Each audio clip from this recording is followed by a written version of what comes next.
مکہ میں ظلم حد سے بڑھ چکا تھا، ایمان والوں پر زمین تنگ ہو گئی تھی، لیکن مدینہ کی روشنی پکار رہی تھی۔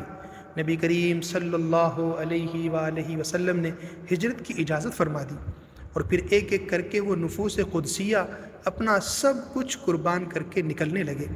کوئی مال چھوڑ گیا، کوئی بیوی اور بچے، اور کوئی اکیلا ہی 500 کلومیٹر کا سفر طے کرنے پر روانہ ہوا۔ یہ ہے ایمان اور قربانی کی وہ داستاں جو قیامت تک دلوں کو گرما دے گی۔ بیت عقبہ کبریٰ کے بعد اسلام کو مدینہ میں ایک محفوظ ٹھکانہ مل گیا۔ یہ اسلام کی سب سے بڑی کامیابی تھی۔ رسول اللہ صلی اللہ علیہ وسلم نے مسلمانوں کو ہجرت کی اجازت دے دی، لیکن یہ ہجرت آسان نہ تھی۔ اس کے معنی تھے کہ انسان سب مفادات، مال و اسباب قربان کر کے محض اللہ اور اللہ کے رسول کے لیے اپنا وطن چھوڑ دے۔ راستہ خطرات سے بھرا ہوا اور آگے کا مستقبل بالکل نامعلوم۔ پہلا مہاجر حضرت ابو سلمہ۔ ابن اسحاق کے مطابق سب سے پہلے حضرت ابو سلمہ ہجرت کے لیے نکلے۔ ان کی بیوی اور بیٹے کو ان کے گھر والے اور سسرال والوں نے روک لیا، یوں وہ تنہا مدینہ روانہ ہو گئے۔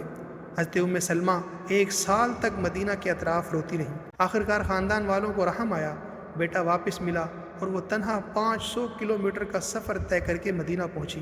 اللہ نے ایک غیر مسلم عثمان بن طلحہ کو ان کا مددگار بنایا، جو انہیں بحفاظت قباء تک پہنچا کر واپس لوٹا۔ پھر حضرت عامر بن ربیعہ اور ان کی بیوی لیلہ رضی اللہ تعالی عنہ، حضرت عمار بن یاسر رضی اللہ تعالی عنہ، حضرت بلال، حضرت سعد بن ابی وقاص، حضرت عثمان رضی اللہ تعالی عنہ اور اپنی زوجہ رقیہ رضی اللہ تعالی عنہ کے ساتھ نکلے۔ یوں ایک قافلہ در قافلہ ہجرت کا سلسلہ شروع ہو گیا۔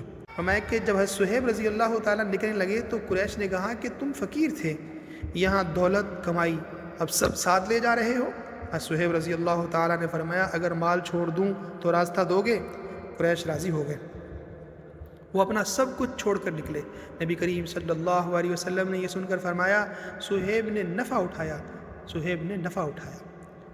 ایک اور صحابی حضرت عبداللہ بن سہیل، حضرت عبداللہ بن سہیل کو والد نے قید کر دیا تھا، انہوں نے تدبیر سے رہائی پائی۔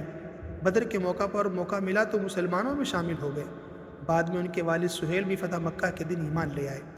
یوں ایک ایک کر کے یہ قافلہ ایمان مدینہ پہنچا، اور اسلام کی بنیاد ایک نئی سرزمین پر استوار ہوئی۔ یہ ہجرت دراصل ایمان، صبر، قربانی اور اللہ پر کامل بھروسے کی سب سے عظیم مثال ہے۔